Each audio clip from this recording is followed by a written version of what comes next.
This is just a quick video I wanted to take. I was thinking about this earlier today. I'm here in my home office, not at the farm studio. And when I was in college, I worked at the college radio station. Shout out to WRUC, Schenectady Radio Union College.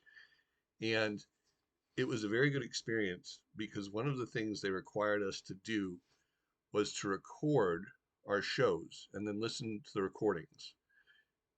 And in listening to the recordings, you would very quickly find that you had all kinds of uhs, lip popping, smacking. Like it was very obvious. And if you watch people who do professional video broadcasting, podcasting, whatever, who have some experience with it, you'll notice that they've eliminated that completely from their situation.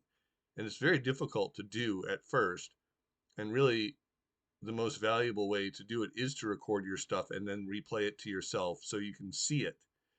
And what I found is normally where you might insert an or an and or whatever, you can just add a pause and say pause to yourself and then keep going on. It makes for a much better, more polished final product.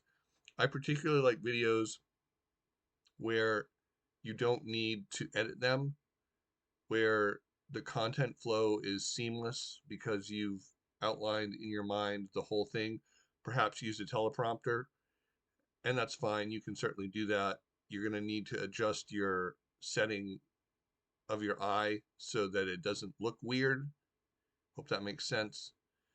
And then make sure your audio is very smooth. And certainly professional video editing and all that other stuff as necessary is fine. But start with the basics. Get rid of the the the ands, and stuff like that, and you'll be good to go. Thanks, friends. See you next time. Appreciate it.